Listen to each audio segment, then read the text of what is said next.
going to be presenting my project on Michael P. Fay, which is a case study about a case that impacted Singapore and the United States. So it's a deep dive into the Michael P. Fay case, analyzing from an intercultural, political, and diplomatic perspective, and imagining new diplomatic and political possibilities that could have prevented the dent between the two countries. So to start about the case, this case basically, it's about a guy called Michael P. Fay, and he vandalized cars and he got into trouble for that, but it made like a huge impact on intercultural relations between Singapore and um, between United States. This was because there's a punishment in Singapore called caning, and it's corporal punishment, and it's not acceptable in the United States. So Michael P. Fay, an American student in Singapore, was charged with counts of vandalism. Fay pleaded guilty not only for vandalizing cars, but also for stealing road signs. So, therefore, on March 3rd, 1994, he was sentenced to a $3,500 fine, 4 months in jail, and 6 strokes of a cane, which is really common in Singapore under the 1966 Vandalism Act. This act allows caning only for indelible forms of vandalism, and Fay's lawyers argued, to no avail, that the damaged cars had been cheaply restored to their original conditions. So after United States President Bill Clinton's request for leniency, Fay's caning sentence was reduced to 4 strokes. Fay claimed on a later date that he pleaded guilty because he was told that this would exempt him from the caning, and that although he did steal road signs, he did not vandalize cars. So the case was a controversial one because it was believed to be the first time an American citizen was faced with judicial corporal punishment. It caused a temporary strain in relations between Singapore and the United States. So this is Michael Fay, and both the Singapore and the United States had very different stances on it, including the public. So what was Singapore's stand? So the Singaporean government was firm about the sentence. They stood by the country's right to uphold its own laws, which makes sense, and they strongly believed that the tough laws of the country were what kept its criminal activity lower and the country more orderly. So several condescending comments were made regarding the United States' lenient criminal justice system and the country's comparative lack of safety. Due to President Clinton's opposing stand on the issue, Singaporean President Ong Teng Cheong allowed clemency by reducing the caning sentence from 6 to 4. He said that it was out of respect and consideration for the American president and an effort to preserve good relations between the two countries. And what was the United States stand? The US government was heavily opposed to the caning sentence that Fay faced. They argued that it was an excessive punishment. President Clinton, supported by several US senators, requested clemency for the boy. The American public was also taken aback by the idea of judicial corporal punishment, as they thought the idea was archaic and brutal. However, a number of Americans also supported the Singaporean government because they believed that these strict laws were what kept Singaporean crime rates at bay. So the stakeholders from Singapore were Michael Fay and Fay's lawyer, Ramanathan Palakrishnan, and the president of Singapore and the government as a whole. And for US, it's again Michael P. Fay and the Ralph Boyce, the chargé d'affaires at the US Embassy in Singapore, and also the president and the US government as a whole. So what was the envoy's statement on the case? So the US envoy Ralph Boyce's statement on the case was that the caning sentence was excessive for Michael P. Fay because he was young and his crime was non-violent and repairable. He wanted the Singapore government to reconsider their firm stance on the caning sentence. The Singaporean government, on the other hand, treated this as regrettable because although Boyce was representing a country that respects its own laws and upholds them, he still didn't respect Singaporean law despite being accredited there. And so there were many things that went wrong with these cases, some of them being one is that rather than limiting comments to those only relevant to Michael Fay to the case, both the Singaporean and the US governments made really condescending comments regarding the overarching criminal justice system of each other's countries. And this should have been avoided, and all responses to the case should have strictly been restricted to being about the case to avoid being unnecessarily disrespectful and offensive to the other country, which they were. Also, President Bill Clinton and Ralph Boyce, the US stakeholders, should not have insisted that the caning was excessive, nor should they have pressured the Singaporean president to reduce the sentence. They should have considered the country's perspective instead. Bending the law for a foreigner, the same law that is upheld for Singaporean citizens, demonstrates bias and discrimination towards its own people. So the Singaporean people would feel very offended about it, I guess. So the US public also had two opposing sentiments. So a lot of Americans believed that the punishment was barbaric, archaic, and excessive for a young offender charged with vandalism. They supported Clinton's interference on the matter. Many others thought Clinton's interference was unnecessary and the Singaporean government should be able to handle the matter based on their own rightful jurisdiction. Some even wanted stricter laws, such as those in Singapore, because of Singapore's relatively low crime rates, which is true. And there were many reasons for these beliefs, and some of them were the views that were in support of the American government, for example, could have been because of patriotism, the lack of exposure to corporal punishment in their own country, and beliefs against the morality of corporal punishment. In America, corporal punishment in the past was heavily bound to times of slavery, leaving Americans with a traumatic past regarding this issue, with a tragic, unjust perception of corporal punishment. This trauma did not impact Singapore because Singapore didn't have anything like this in their past. So they're more objective about this, while America, that's painted by its past regarding slavery and corporal punishment, has a very bad impression of corporal punishment. The views that were in support of the Singaporean government, on the other hand, could have been because of respect towards their laws, positive beliefs about corporal punishment, and anger towards Michael Fay for, misrepresenting Americans as a whole. A lot of this also has to do with intercultural differences. For example, America is an individualistic culture, while Singapore is a very collective culture. So what this means is that in America, individualism basically focuses on individuals, as it's in the name, their own successes and their personal beliefs and values. It encourages self-expression and individual prosperity.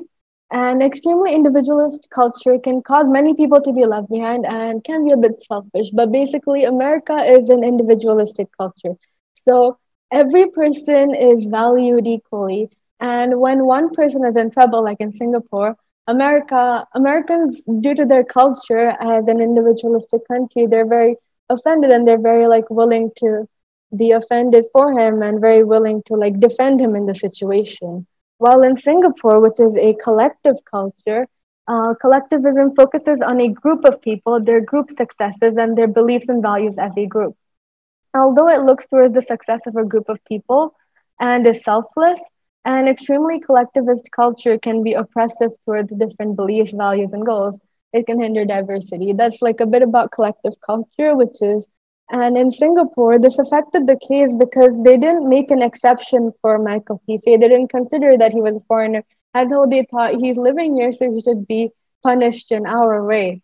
And that's what caused the intercultural differences between the two countries. So this case could have gone in many different ways and prospecting a different outcome, in which we're looking at Clinton taking a better stance in this way, because what President Clinton did, his actions could have a huge impact in, changing the outcome of this whole case. So as we know, Clinton took a more aggressive course of actions, because most likely because he wanted the American public to have a politically stronger, favorable perception of him. Because he was very strongly against the caning sentence, and he also, he requested the other country to go easy on Michael Fay. So if he did not insist that the punishment was excessive and further interfere with the case, he would have been seen as a weak leader and as a poor representation of the public's beliefs. So to uphold his reputation as a good president, he had to interfere to some extent, although he could have taken a more passive course of actions. So should have arranged a private meeting for two diplomats representing the US and Singapore, allowing them to state their views and work towards a compromise. The diplomats would strictly discuss their country's stance on the matter, and there would be no condescending discussions regarding the two countries' criminal justice systems. Because in this way, the public wouldn't have had to be involved. So President Bill Clinton wouldn't be pressured to take a stance on the issue and pressure the Singaporean government to reduce the number of strokes of caning. So, but if the case still garnered media attention, to maintain favor of the American public, Clinton could have stated that he is opposed to corporal punishment, and he firmly believed that face caning, sentence deserves clemency. He should have refrained from calling out faults in the Singaporean government's method of handling crime, and he should not have called the punishment excessive because it could have been offensive towards the other country. Also, he shouldn't have further interfered with the proceedings of the case because, yes, he stated his opinion, but he shouldn't, put the Singaporean government in a more, pressured situation. So, this was a great learning opportunity for both the countries.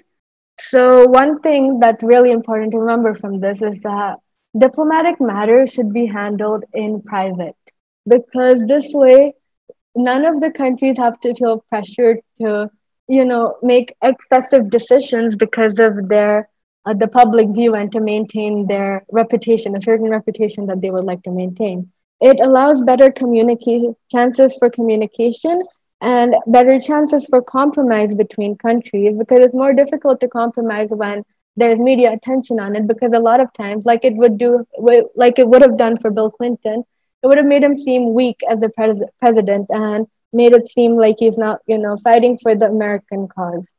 And it leaves both the countries with a stronger relationship, irrespective of the outcome, because they could have a compromise. They could discuss the different perspectives. And this is a quote that really applies to this case as well. The world is bigger than you. If you want to be successful in it, you have to understand it. So it's basically mentioning that always think about other perspectives. There are different sides to everything, and view the world with a wider lens because it always leads to better understanding. It's just trying to understand if this if in this case diplomats tried to look with a wider perspective, if they were more understanding toward the other countries' views, then this case would have gone very differently. There could have been a better compromise. There could have been no public hate towards the situation. So I learned a lot from this case. This project has been my introduction into the world of international affairs and global politics. So never before would I have imagined that a case like this would have such deeply intertwined political and cultural connotations because at plain sight, to me, it used to look just like a guy made a mistake in another country, so he gets punished in their way. It's really simple, and I didn't understand why there was such a big deal made out of it. But when it comes to international relations, it did make a huge impact on the history of the two countries. So it was amazing uncovering more and more aspects of the case as we dove deeper. And overall, the process granted me a better line of thinking when it comes to any case because there is more to it than it appears on the surface. So if you were an American citizen, which view would you support? In my opinion, I feel like Singapore was in the right in this situation because they were very adamant about being, sticking to their own laws and rules that they made, which makes sense. And it's really important to me that it would have appeared very discriminatory if they made an exception for an American citizen in Singapore, but they didn't make an exception for any Singaporean citizens. That appears very discriminatory to me. So I support Singapore with this, even though I don't support corporal punishment. I support Singapore's decision to uphold the law. So yeah, what do you guys think? Like, which side would you support? All right. Hi, Meghna. Thank you so much. Some of the folks joined a little late. Do you want to quickly summarize the case again for them? I think some of the people that just joined, they may have missed some of the slides. So could you Okay, summarize your sure. project briefly, what the case was, and then we can start the debate. Okay, sounds good. So, once again, going back to why Michael Fay got in trouble. So, he was an American citizen, he was a student in Singapore, and he was charged with vandalism. Except for this, because of this charge, he got sentenced to couple 6 strokes of the cane. And since this kind of punishment is not common in America, it's not there at all in America in the present time, but it's very common in Singapore. There was a huge problem between the two countries because United States government, president, and a lot of the public did not want a U.S. citizen, Michael Fay, to get caned because it was against either their moral, like their moral beliefs, or against like it was caused by how the U.S. passed corporal punishment was tied with slavery. And in this situation in Singapore, it's not at all tied with any discriminatory ideas. It's just the Singaporean law and it applies to everyone living there. So this caused a difference in their intercultural perspectives of corporal punishment. And there was the president of the United States and the president of Singapore, Bill Clinton, pressured the Singaporean president to reduce the strokes, and it was reduced in the end to 4 strokes. But this was done with a lot of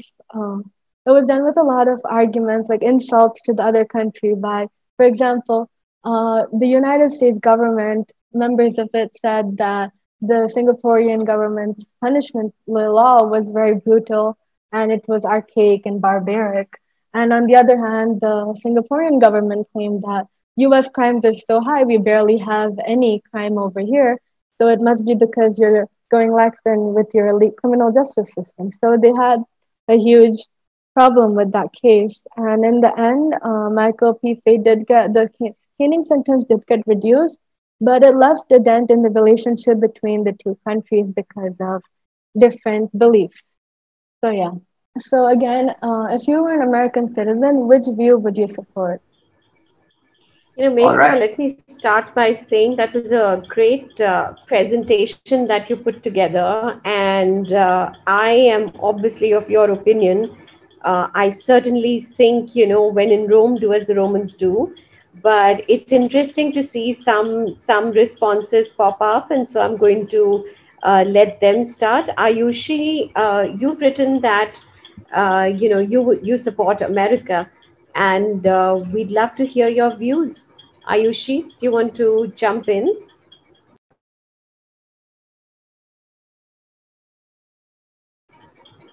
Ayushi, you're muted, so we can't hear you.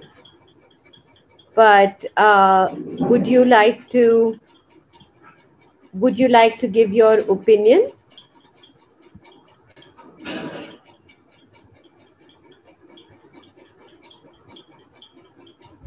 Mic issues. Okay, are you being allowed to unmute?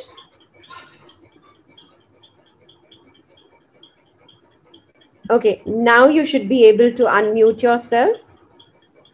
Can you try now?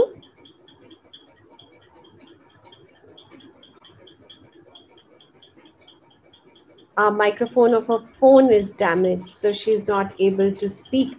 Okay, do put your views down in the chat. Is there anyone else who would like to jump in and answer this question? As an American citizen, we have at least one American citizen here who could always jump in and tell us his views. But if there's anyone else. Yes. Hi, everybody. This is Syed. I'm joining in from Seattle. But I think I see Reena here. Reena, go ahead.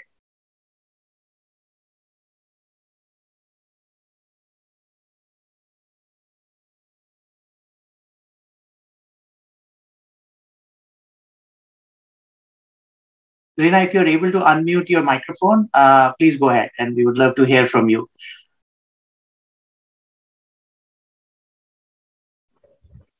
Hello, am I audible? Yes. Hello, am I audible? Yeah, I really like the presentation. The perspectives explained so well, and the way she put up her viewpoint, which was really commendable. And like I've written, I'm sorry, the first thing that got across without my completing the statement, so couldn't complete at that time. And now that I have said already that I support the Singaporean government, as we need to respect the laws of the country where we live, whether it is America, whether it is Singapore, anywhere. And the individualistic approach that Meghna has mentioned is worth a consideration, because I agree, America being, I have been visiting this country, and I've seen how people are given freedom to express their views, and this needs to be respected in the sense. So giving a punishment which is not corporal is correct, and but not punishing would have been incorrect, because till you really explain that the person has to really respect the laws of the country, the person doesn't come to understand the coexistence of different people in a particular country. Could be any state, could be any region, or could be any country. So I would like to say, yes, I would respect the person as American, his individualistic approach and freedom of expression, but not to punish at all would have been incorrect. Thank you.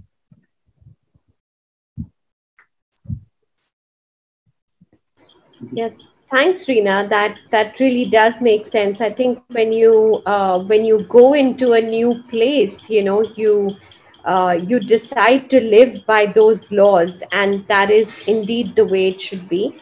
There's no denying that laws are harsher in some parts of the world than in others, but it is really important to respect.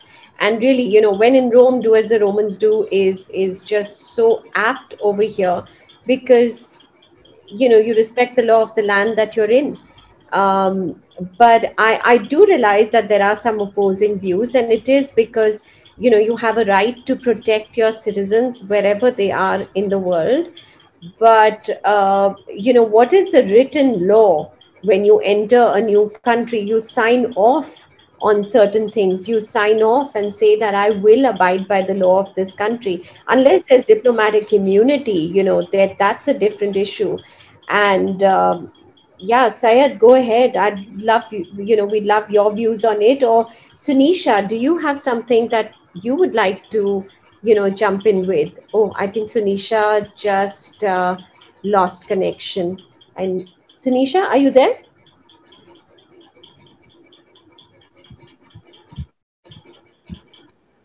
Um, okay, Syed, do you want to jump in? Yeah, no, I agree. All countries have their individual rights to enforce their own laws. And in a way, I sort of support Singapore in the sense that they have every right to enforce the laws that they make.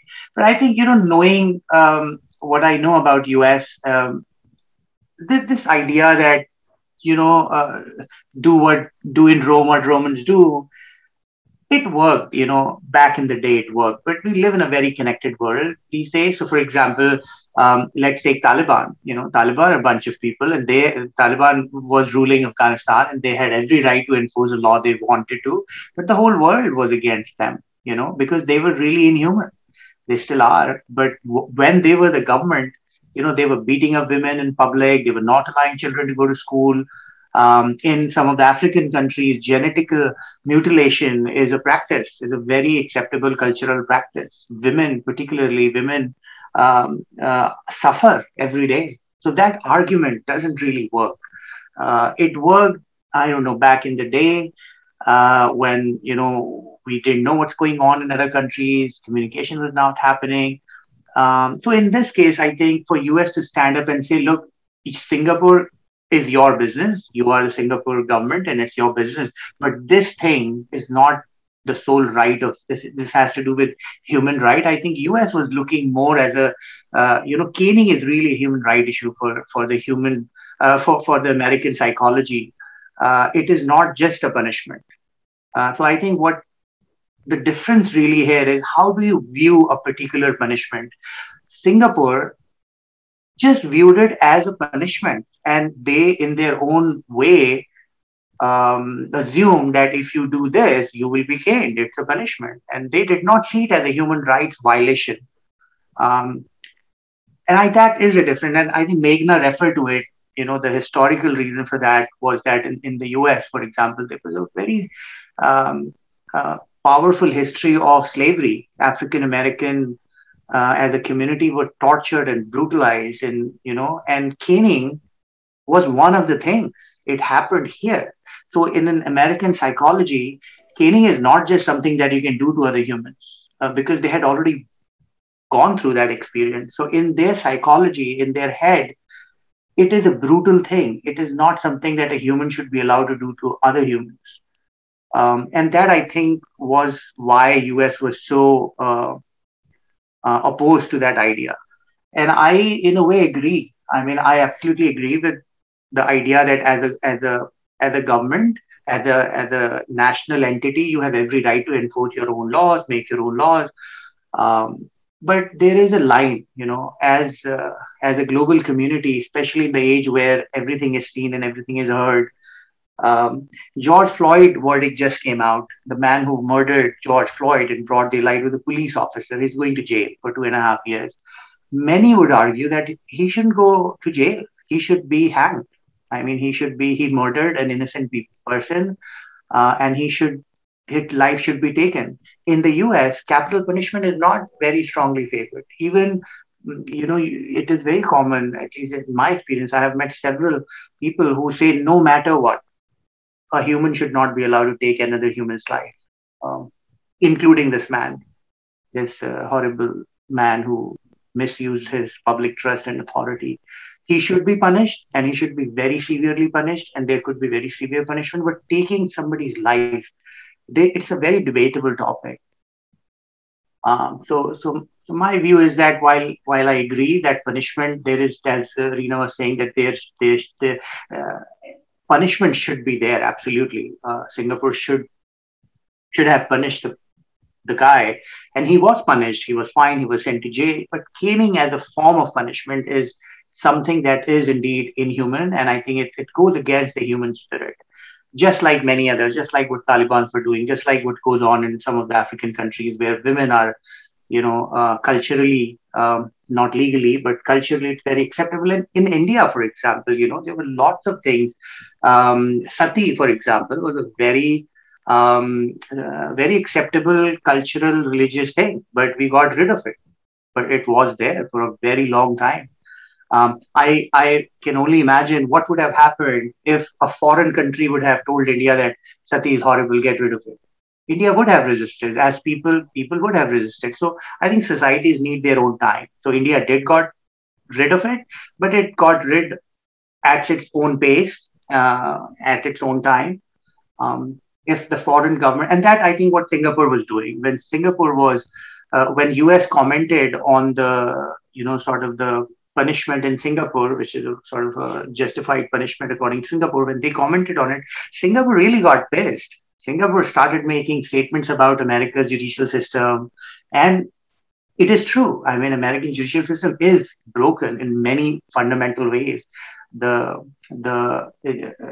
have a private prison system here. Gun violence is every other day there's a gun violence. So I think,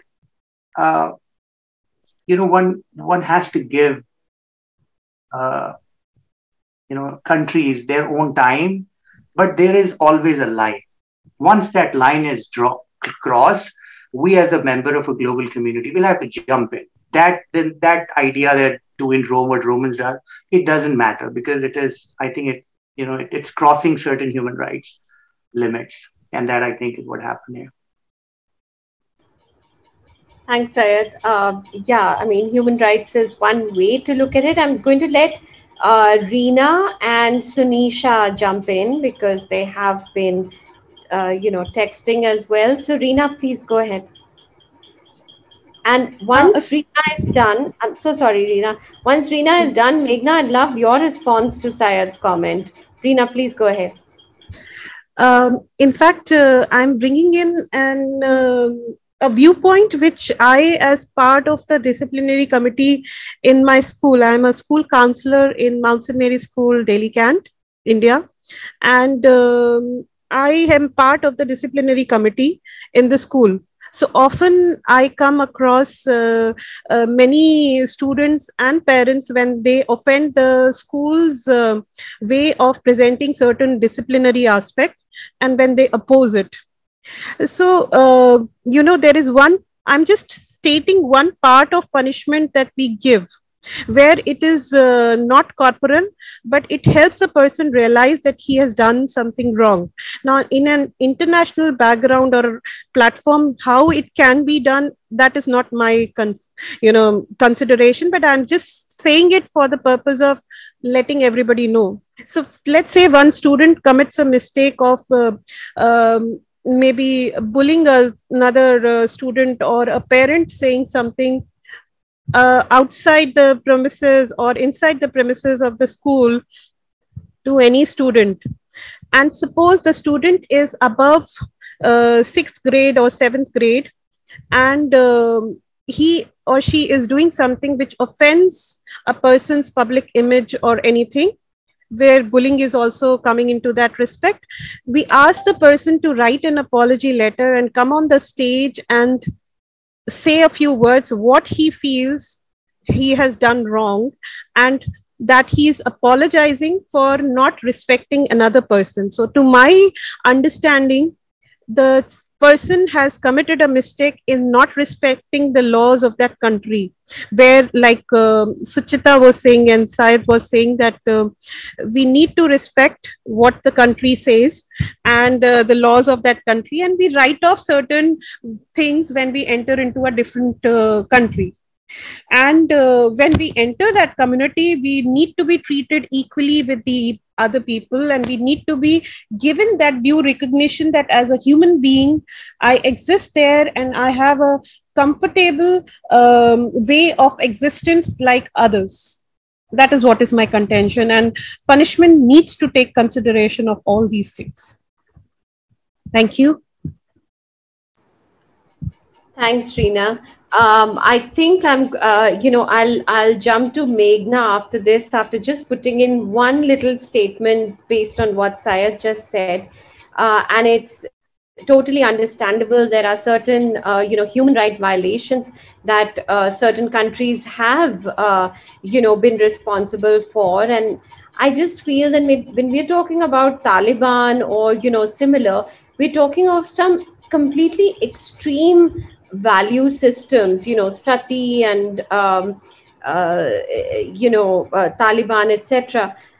I think this wasn't something to that extent. While I understand the historical context of caning for, in the time of slavery, I am still supportive of the Singaporean government in this case, because and also because, Clinton did jump in to, try, give his point of view, etc. And it did make the slight difference.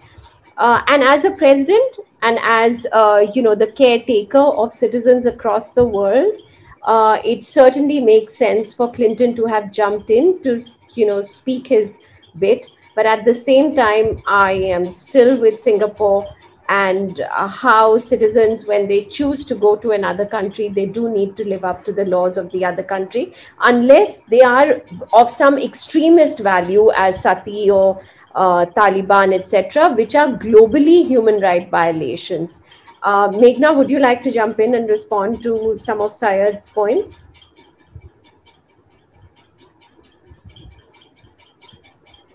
Meghna, can you hear me?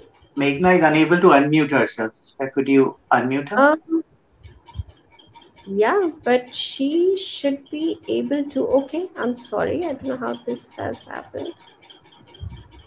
No, Meghna, you should be able to. There is.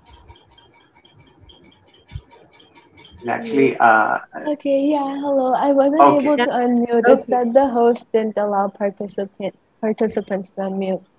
So I agree with what Rena said, especially that people's different situations and different experiences should be considered while assigning punishment rather than just blindly following the law. But in this case, I think what struck out to me most was that the American government didn't have a problem with caning as a whole. They only had a problem with an American citizen being caned. So that came out as very discriminatory to me. And I feel like having the context, like having the reason for being lenient and having the reason for changing the punishment, having it be that he is white and he's not Singaporean, I don't think that's right. On the other hand, you can also consider it from the perspective where he is a minor, he wasn't 18 yet. So from that side, if you consider bending the law because of a specific situation, then I agree with that. But in this case, it was mainly because he was an American citizen. So I still support the Singaporean government's decision to go on with it. Hey, this is Arup. Am I audible? Yes, yes, you are. Yeah, so sorry, I am using the same link as Meghna, so it is showing two Meghnas, but this is Arup. Can I express my thoughts here? Sure, go ahead, please. Yep. So in my view, that both the countries were good in few parts, and they missed a point in the rest of this thing. So first of all, that all the countries have some rules for their citizens or whoever in this country, and none of the rules are perfect, correct? So whatever the rule is, that people should follow that is the expectation. But when a country found that some rule is not perfect or good, or there is a scope of improvement, they should raise their voice, which Singapore did at the first, that they follow their rule, and America raised their voice when they found some discrepancy, there is scope of improvement. Which both of the countries missed is that none of them are open enough to identify the root cause and improve that. Both are just defensive enough to support or justify their thoughts, rather than get open and try to solve the problem with the ideal best solution. That part was missed by the both of the countries. That's all.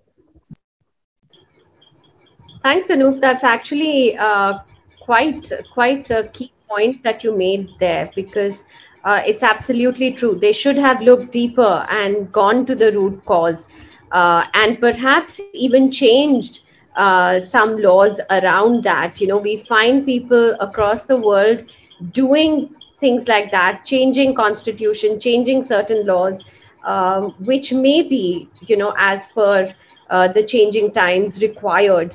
So yeah, absolutely accept the point that you just made.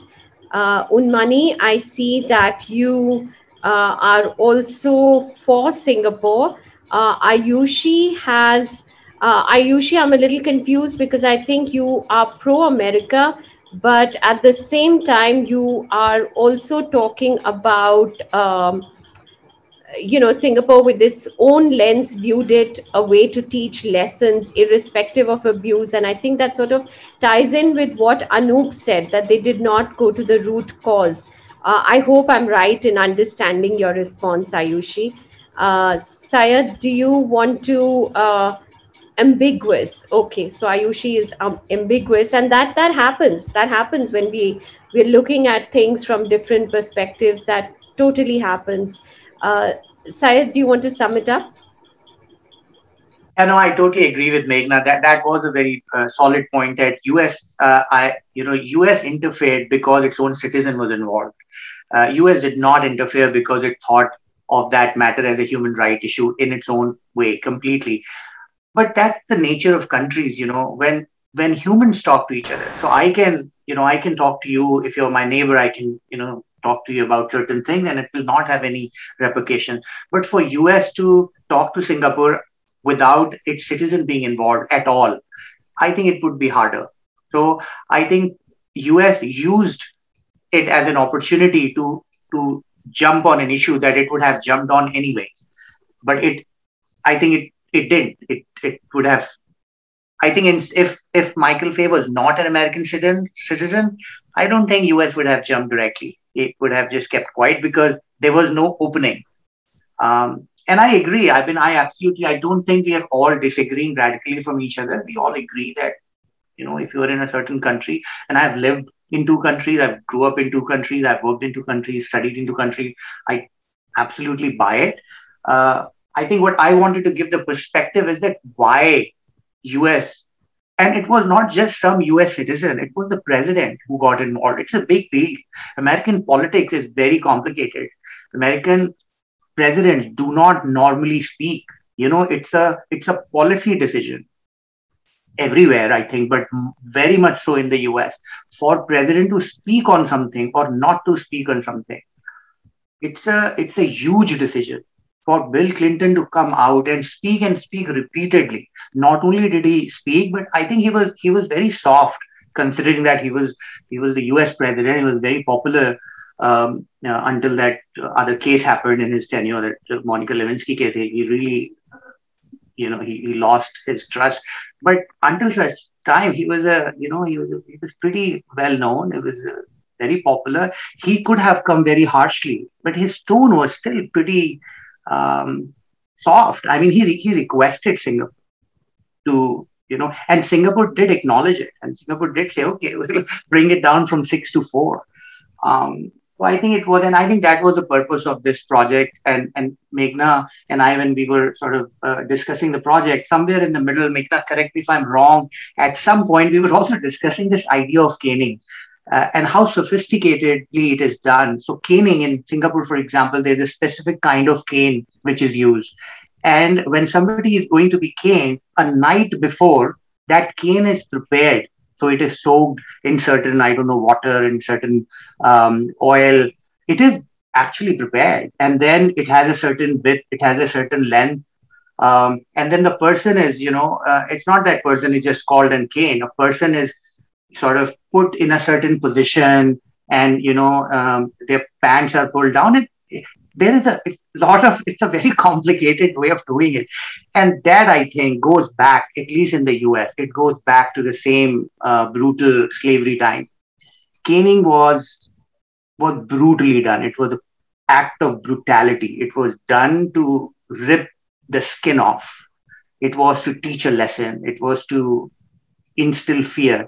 And all of those things are, I think those are the things that that created so much of rift. But I think the purpose of the project was to actually understand, as Meghna said, that, on the surface of it, it looked like a very simple case. I mean, you are in a new country and you're breaking the law, you're going to get punished according to that country's law. It's so simple and so obvious, but we can see how, at what length this case went to. It divided America, first of all. Within America, there were two opposing views.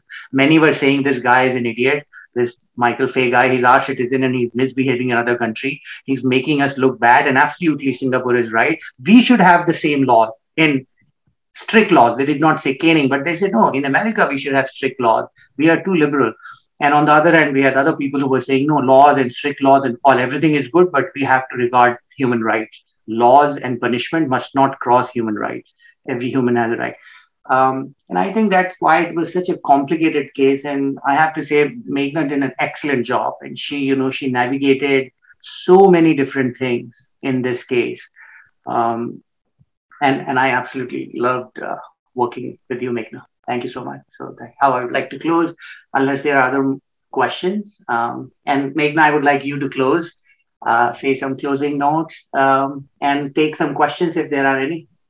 So it was great working on this project for me too. I explored a lot of things that I really never thought would have been involved with this case, like individualism and collectivism. That seemed like such a different concept to me. Even though I learned about it previously in my psychology class, I never realized that this was in any way related to the Michael Fay case, and I couldn't make the connection before until I was shown the connection by Syed, and it was pointed out to me, and then I understood it. And before this, I would have never thought of something so simple as being so complicated, and I never realized why this case made such a big deal, but now I understand.